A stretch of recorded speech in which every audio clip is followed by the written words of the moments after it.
Ok, bonjour à tous.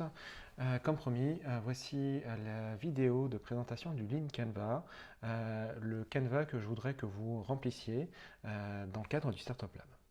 Alors, le Lean Canva est un outil qui a été développé par Ash Maurya, qui est un entrepreneur américain qui s'est inspiré d'un autre Canva, le Business Model Canva, qui est une façon de représenter le business plan d'une startup, non pas de manière classique, c'est-à-dire de manière verticale avec une description du marché, du produit, etc. Et surtout avec plein de chiffres qui veulent rien dire alors qu'on n'a pas encore commencé à vendre sa solution à ses clients, mais plutôt de manière modulaire avec des blocs qui permet de bien montrer que ces blocs sont des hypothèses qu'il va falloir valider. Alors le Lean Canva est composé de 9 blocs et je vais vous les décrire tout de suite. Le premier bloc est le bloc problème. Alors le problème, c'est le bloc le plus important parce que, comme j'ai pu vous le dire à de nombreuses reprises, votre job en tant qu'entrepreneur est de développer une solution qui résout un problème. Alors, il faut que ce problème soit suffisamment important, c'est-à-dire qu'il te fasse mal, et en même temps qu'il soit suffisamment distribué, c'est-à-dire qu'il n'y ait pas que vous ou votre cousin qui ait le problème, mais qu'il y ait plein de gens dans le monde qui aient ce même problème. En général, une bonne façon de savoir si ce problème existe est de regarder les alternatives existantes. Parce que si un problème fait mal, il y a bien évidemment une solution qui existe. Alors cette solution, ça peut être du papier et du crayon, ça peut être Excel dans beaucoup de cas, mais ça peut être aussi un logiciel qui existe déjà, mais qui est trop cher, trop vétuste, pas assez moderne, pas assez adapté à la réalité des clients que vous souhaitez adresser. Et donc je passe à la deuxième case, le deuxième bloc, qui est le bloc client. C'est le deuxième bloc le plus important. Pourquoi? Parce que vous résolvez un problème pour un client ou un segment de clientèle. Par exemple, si vous souhaitez vous adresser au personnel médical, peut-être que votre segment de clientèle, c'est le personnel médical, mais peut-être que votre segment de clientèle, c'est les médecins généralistes, les hôpitaux, les vétérinaires, les infirmières, les femmes, personnel médical, j'en sais rien. Mais par contre, l'idée est de pouvoir s'adresser à une cible qui est la plus précise possible. Pourquoi? Parce qu'en 2020, la puissance de distribution et de communication de l'Internet vous permet de pouvoir adresser des cibles les plus petites possibles, sachant que l'exemple que j'aime bien donner, c'est l'exemple de Salesforce. Donc Salesforce qui est le leader mondial du CRM, ben, si vous créez une boîte qui prend 1% de part de marché à Salesforce, elle vaut 1 milliard. C'est pour vous dire à quel point s'adresser à une niche peut être complètement suffisant s'il s'agit, comme je vous l'ai dit tout à l'heure, d'un problème qui fait mal et qui est suffisamment distribué. Troisième case, la case solution. Alors la solution, c'est la réponse que vous apportez au problème que vous avez décidé de résoudre. Donc quelle est cette solution? Cette solution, c'est un logiciel, c'est une application, c'est un site internet, c'est ce que vous allez développer pour répondre au problème. En général, la solution, c'est ça peut être une liste de fonctionnalités ou ça peut être plusieurs idées de solutions, tout dépend de ce que vous êtes en train de développer, mais il faut qu'on comprenne bien la solution, c'est-à-dire si j'utilise ça, je résous tel problème.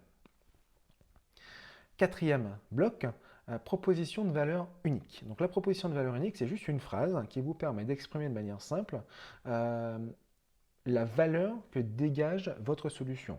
Donc en utilisant ma solution, tel segment de clientèle résout tel problème, en une phrase.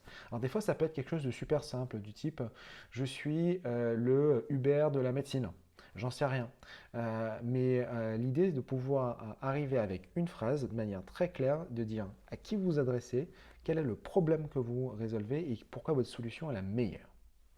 J'en arrive à pourquoi elle est la meilleure, c'est le bloc d'après, c'est l'avantage concurrentiel indéniable ou unfair advantage en anglais. Alors le unfair advantage, c'est pourquoi vous êtes les mieux placés pour résoudre ce problème. Alors, si par exemple vous vous adressez à une certaine cible, peut-être que vous avez quelqu'un dans votre famille, dans votre entourage qui est déjà dans son secteur d'activité et donc qui a des insights, des informations de l'intérieur de ce secteur, ou peut-être que vous-même, vous êtes les mieux placés pour le résoudre parce que vous êtes des ingénieurs, des futurs ingénieurs, des développeurs, et donc si vous résolvez un problème lié à la tech, et que votre solution est un outil technique, ben, vous connaissez le marché, vous avez sûrement vous-même rencontré le problème. Donc ce bloc, il est vraiment là pour lister toutes les raisons pour lesquelles votre solution et vous-même, vous êtes les meilleurs pour résoudre ce problème. Il me reste 4 blocs. Bloc indicateurs, Key Metrics en anglais. Les indicateurs, c'est en gros les chiffres quantitatifs qui vont vous permettre de valider que vos hypothèses sont bonnes. Alors bien entendu, l'indicateur ultime, c'est le pognon, l'argent. C'est le chiffre d'affaires que vous générez en vendant votre solution. Mais il peut y avoir plein d'autres indicateurs à ce stade qui peuvent être intéressants pour vous. Le nombre de téléchargements, l'acquisition d'utilisateurs gratuits ou payants, le nombre de personnes à qui vous faites des démos, le nombre de gens qui s'inscrivent à votre version bêta. Donc tous les indicateurs qui vont montrer que votre problème est un vrai problème, que votre segment de clientèle est bien celui qui a ce problème et qui sont prêts à acheter la solution que vous êtes en train de développer. Channels, canal, donc c'est le 7e bloc, c'est les canaux de distribution et de communication avec vos clients. En général, c'est un site internet pour de la vente en ligne, mais c'est également les réseaux sociaux que vous allez utiliser pour mieux communiquer. Si par exemple vous développez, je ne sais pas, une application liée à la food, à la gastronomie, ben, la gastronomie, les passionnés de gastronomie se retrouvent plus particulièrement sur Instagram. Donc, pas besoin de faire de la communication sur Twitter ou sur LinkedIn.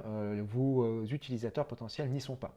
Inversement, si vous souhaitez communiquer sur un outil de gestion de projet, n'allez pas vous embêter à faire des publications sur Facebook ou à partager des photos sur Instagram.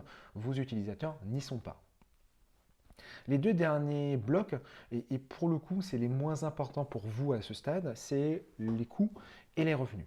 Alors les coûts, en gros, c'est du coût de serveur et votre coût à vous, c'est-à-dire en gros de quoi manger quand vous aurez fini vos études pour vous payer. Mais à ce stade, ne vous souciez pas trop de la partie coût parce que vous n'êtes pas encore au stade où vous générez du chiffre d'affaires, où vous avez suffisamment d'utilisateurs pour aller engager du monde et passer à l'étape d'après.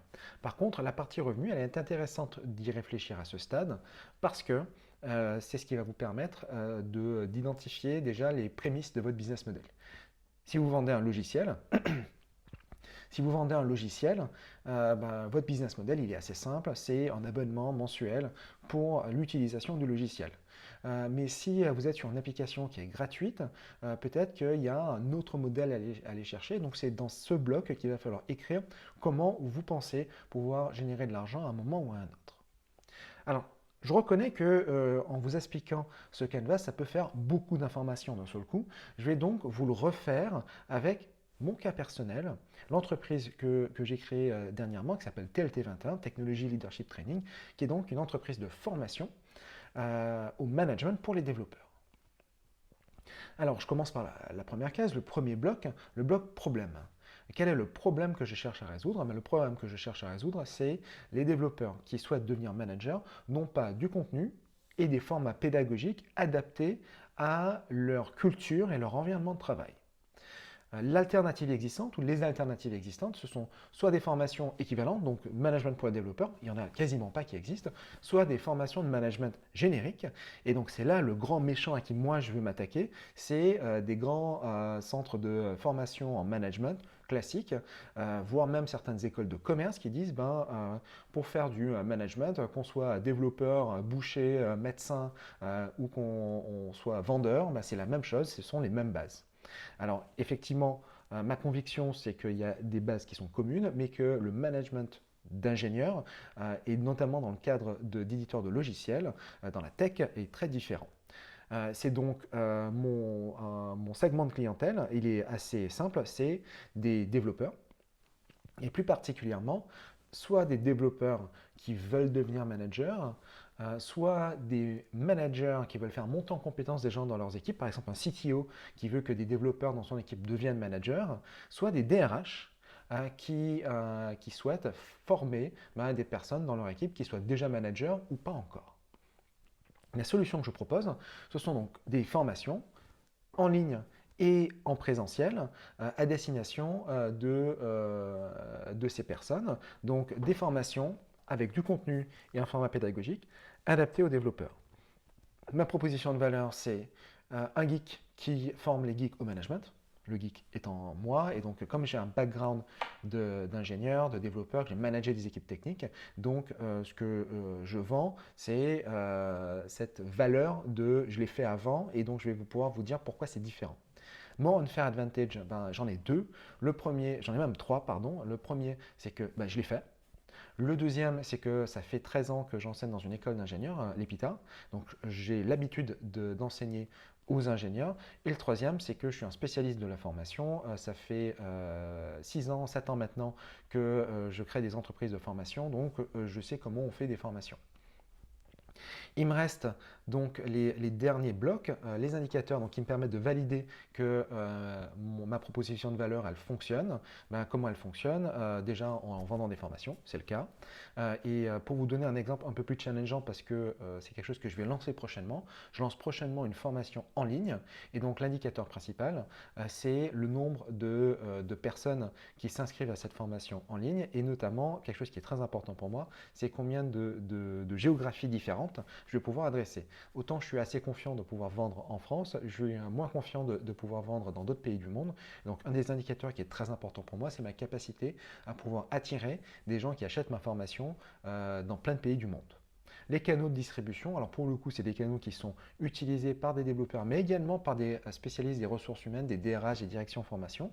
LinkedIn, bien entendu, mais également une newsletter. Donc j'édite une newsletter dans laquelle je communique mes pensées, mes réflexions, mes outils, mais également les news sur mes formations et que je diffuse via des forums spécialisés. Donc je fais partie d'un Slack spécialisé où il n'y a que des développeurs intéressés par le management et le leadership et donc je communique notamment via ce canal-là.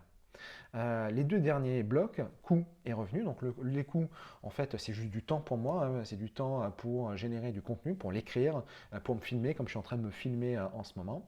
Donc assez peu de coûts pour moi, à part des cours de hosting et quelques outils pour gérer un petit peu toute la partie administrative de mon activité. Et les revenus, c'est le nombre de gens qui vont acheter ma formation, soit celle qui sera en ligne, soit celle qui est disponible aujourd'hui en présentiel. Voilà, j'espère que ces explications un peu rapides étaient suffisantes pour vous. Si vous avez des questions, n'hésitez pas à les poser dans le channel dédié, hein. Ne me les envoyez pas en direct, mais parce que je pense que tout le monde pourra bénéficier et de votre question et de mes réponses. Et je compte sur vous pour réaliser vos Canva.